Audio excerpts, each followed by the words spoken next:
이에 사도와 장로와 온 교회가 그 중에서 사람들을 택하여 바울과 바나바와 함께 안디옥으로 보내기를 결정하니 곧 형제 중에 인도자인 바사바라 하는 유다와 실라더라. 그 편에 편지를 붙여 사도와 장로된 형제들은 안디옥과 수리아와 길리기아에 있는 이방인 형제들에게 문안하노라.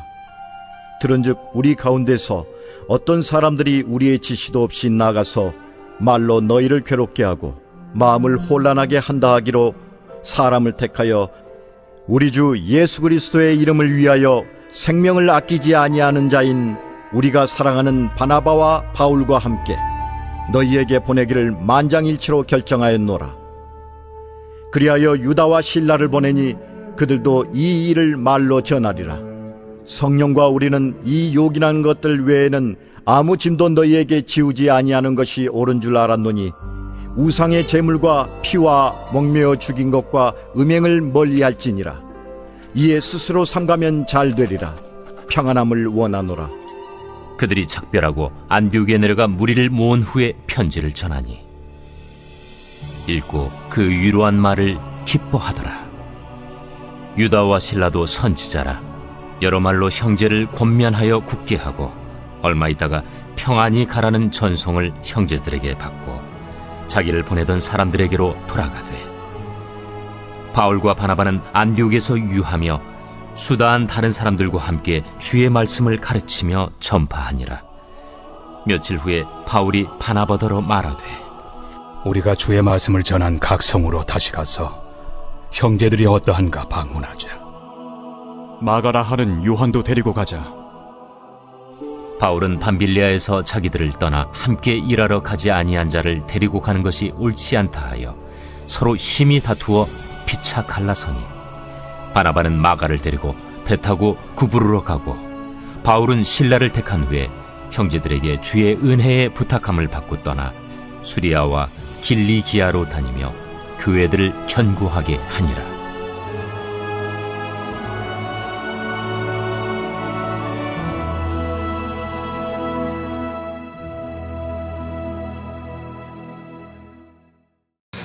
주님께서는 이 땅의 사역을 마치시면서 교회 공동체를 제자들을 통해 이루실 것을 말씀하시면서 아주 중요한 사명을 우리에게 말씀하지 않으셨습니까?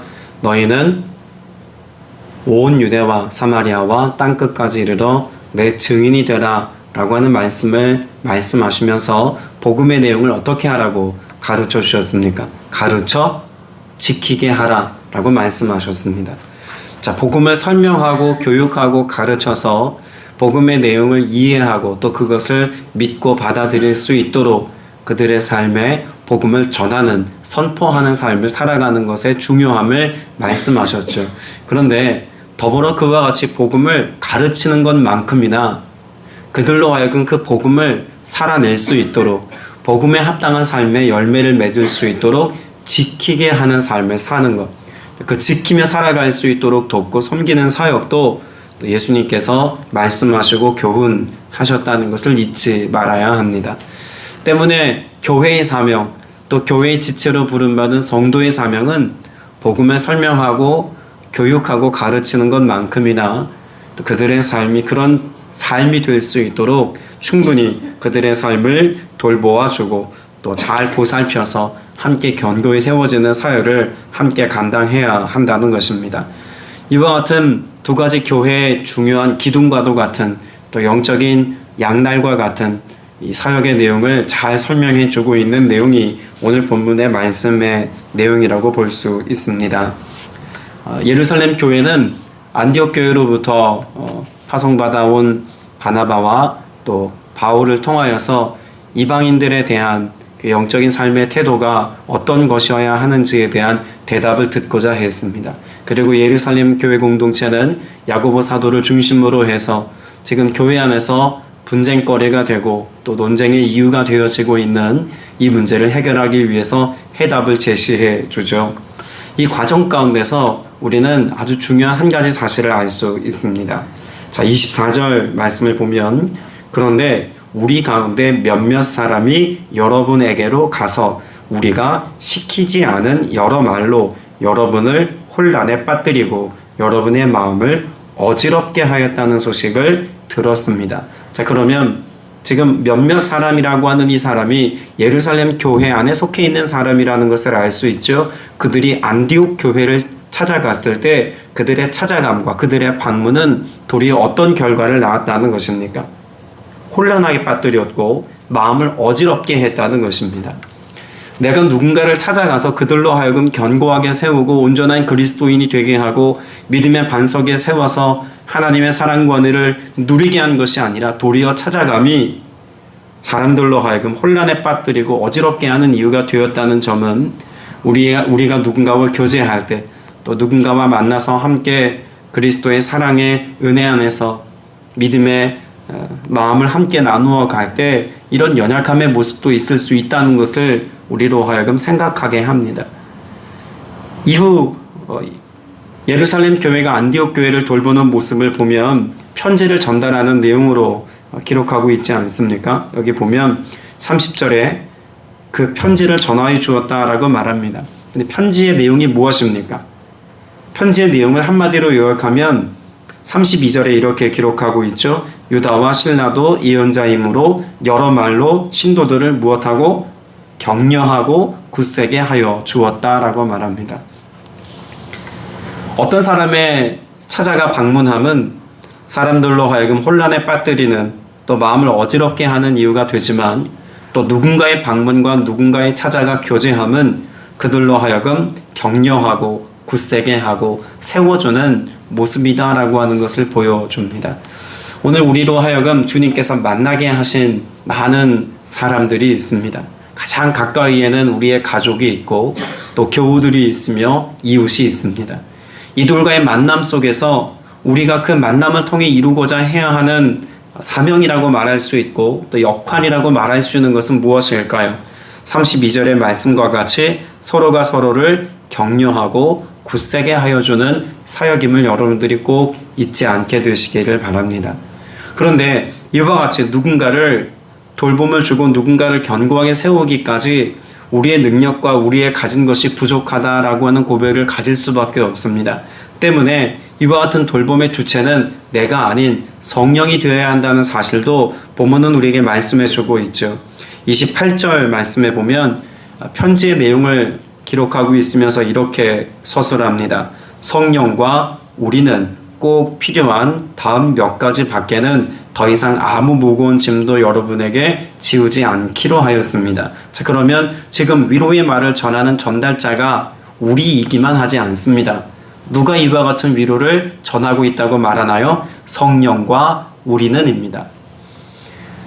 우리가 성령의 사람이 되어서 그래서 나와 함께 하시는 성령을 덧입어서 우리가 사역할 때 진정한 의미의 위로 또 꼭 필요하고 합당한 은혜를 흘려보낼 수 있다는 사실을 발견할 수 있죠. 그런 점에서 성령이 사람이 된다는 것은 단지 나로 하여금 거룩한 삶을 살게 하고 나로 하여금 믿음의 반석이 견고히 세우고 하나님 나라를 경험하게 하고 또 하나님의 하시는 선한 역사를 오늘의 때에 누리는 축복의 이유도 되지만 나의 영적인 유익을 경험하는 이유도 되지만 이를 통하여서 복음을 전하게 하시고 또 성령이 함께 하심을 통해서 격려와 돌봄과 사랑이 흘러가 누군가의 삶 가운데 그 믿음이 견고히 세워질 수 있도록 도움을 주는 역할도 결국은 성령께서 하신다는 것을 오늘 말씀을 통해서 알 수 있습니다.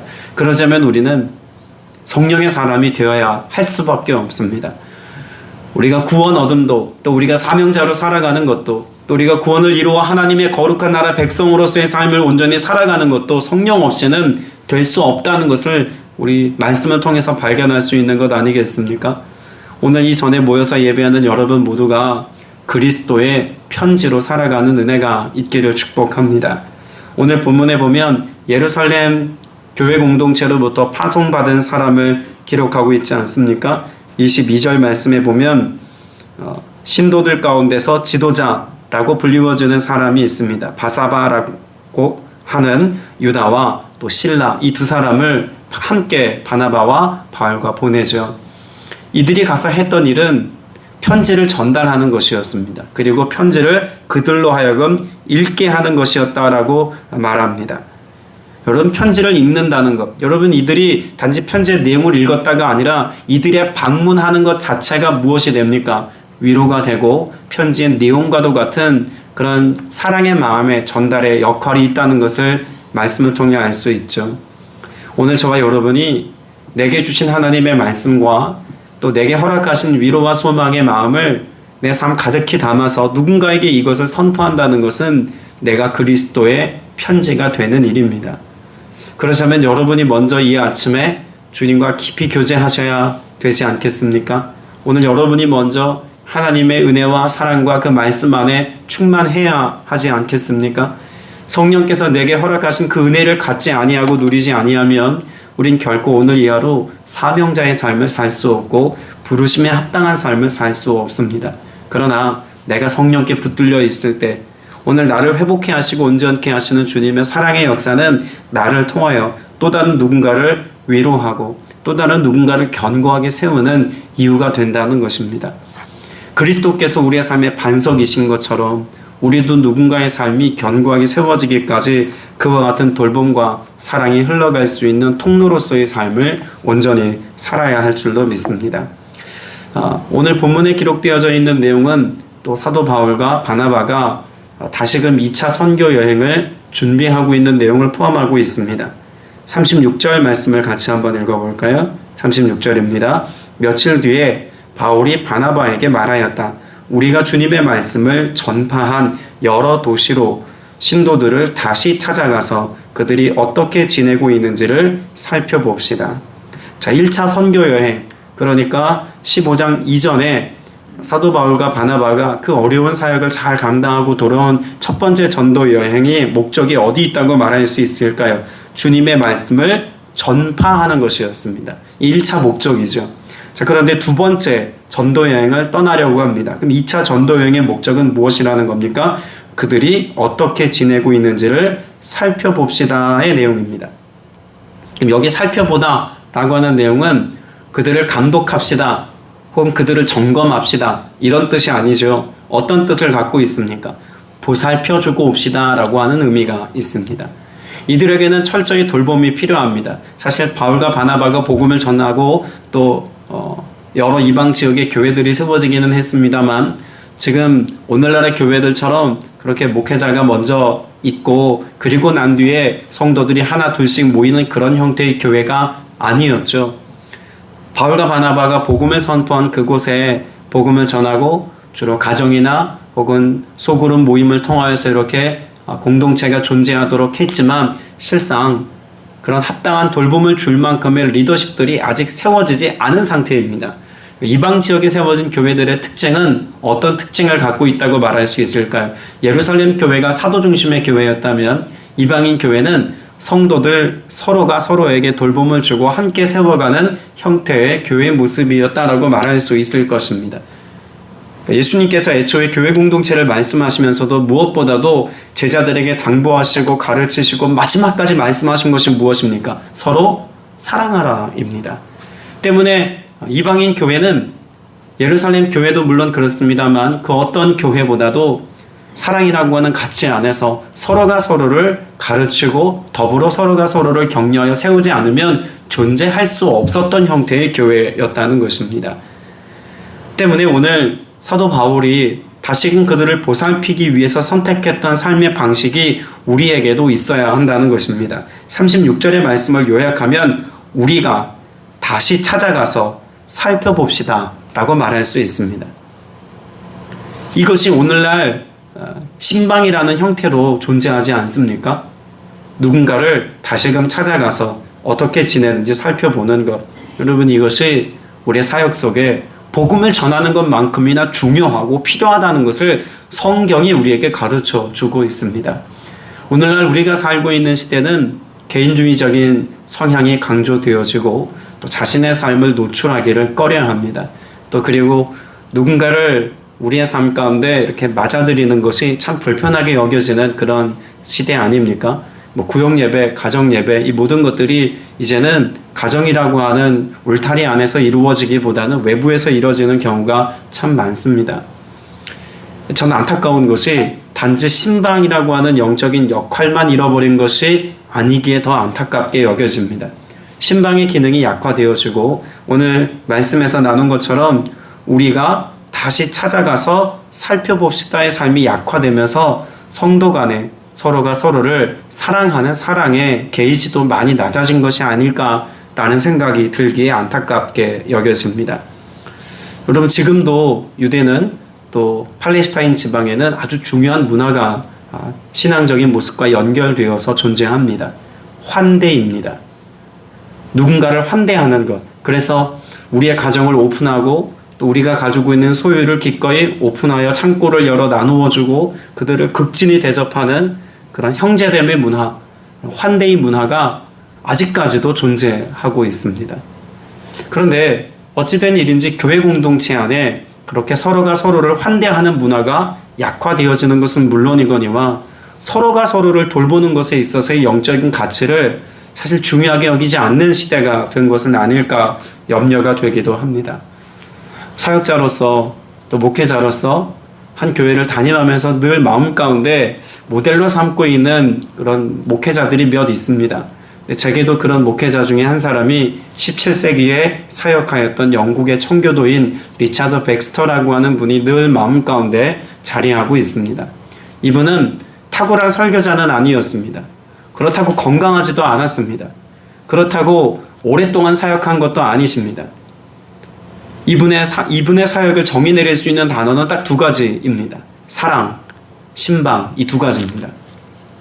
이분은 많은 사람들로 하여금 교회 공동체의 일원이 되게 하는 것보다 교회 공동체 안에 모여든 성도들 한 사람 한 사람이 그리스도의 형상을 닮아가기까지 섬김과 사랑으로 또 섬겼다는 것을 역사는 기록하고 있습니다. 더불어서 그렇게 서로가 돌아보는 신방의 유익에 관하여서도 많은 글을 남긴 사람으로도 유명합니다. 이분의 글 가운데 이런 내용이 있습니다. 우리는 다른 사람에게 많은 것을 줄 수 있을 뿐만 아니라 우리 자신을 위해서 많은 것을 얻을 수 있습니다. 그 영적 유익의 자리가 신방의 자리입니다. 거룩한 사람들이 하나님과 홀로 삶과 죽음의 실체를 직면하듯 병든 곳은 성직자에게 좋은 학교가 됩니다. 당신이 그들 가까이 있을 때 하늘을 가까이 느낄 수 있고 당신의 종교적 확신이 강화됨을 발견할 수 있고 당신이 다른 사람의 선생이 되는 것보다 더욱 당신을 풍요롭게 하는 내적인 진리를 배우게 될 것입니다. 라고 말합니다. 신방의 유익을 요약하자면 뭐라고 말할 수 있겠습니까? 하나님을 느끼는 수단이 되고 믿음이 견고해지며 삶이 풍성해지는 영적인 원리라고 말할 수 있습니다.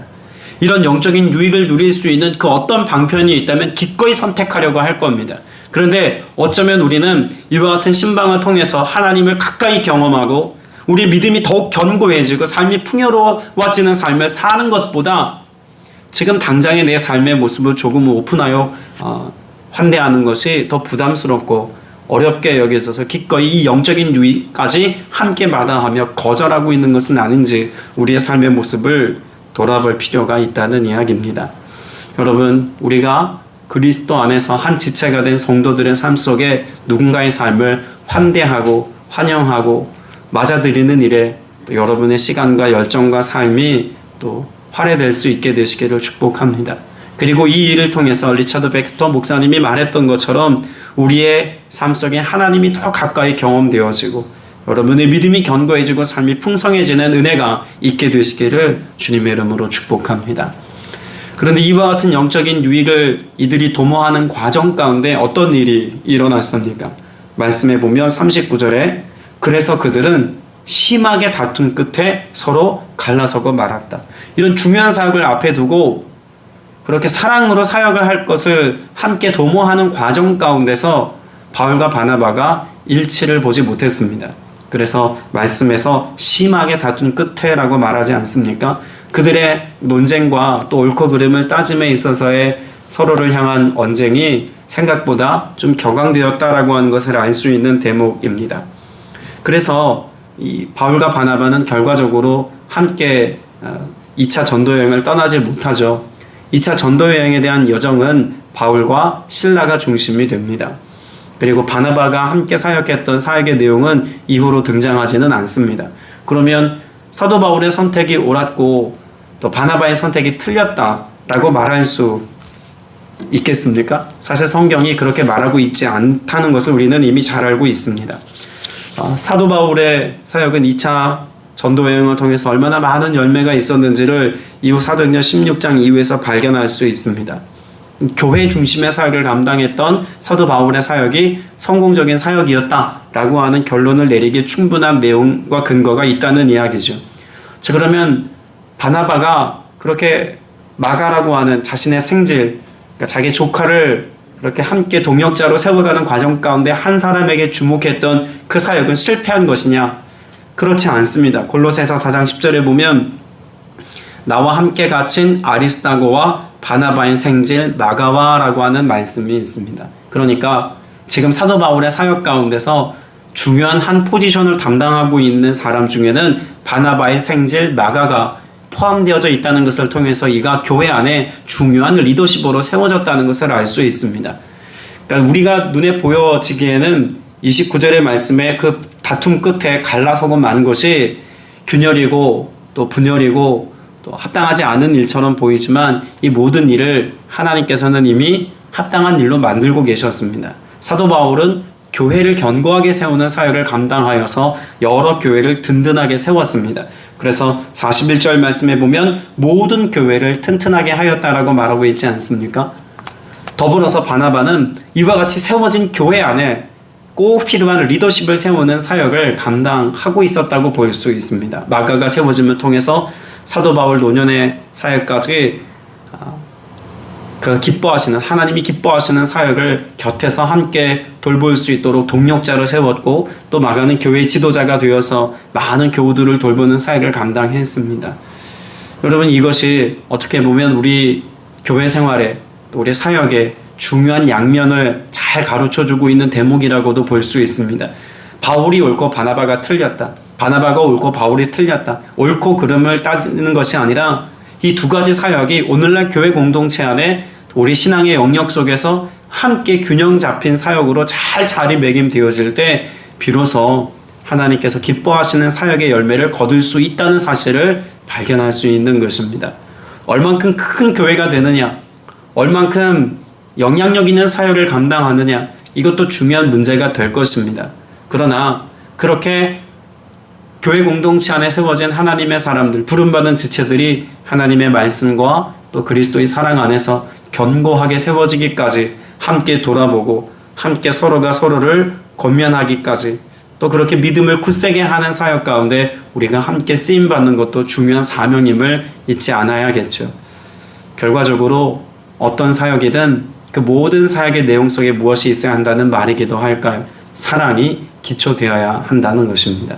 사도 바울도 바나바도 교회를 향한 사랑, 영혼을 향한 사랑, 사실 그 가치는 사랑이라는 가치 안에서 동일합니다. 오늘 저와 여러분 각자에게 하나님께서 허락해 주신 이 사명을 이루기까지 그리스도의 사랑이 여러분 안에 풍성하여서 그 사랑에 합당한 열매, 성령의 역사하심을 따라 우리에게 허락하신 그 풍성한 열매가 오늘 이하로 여러분의 삶과 믿음으로의 삶의 영역 속에 가득할 수 있게 되시기를 주님의 이름으로 축복합니다.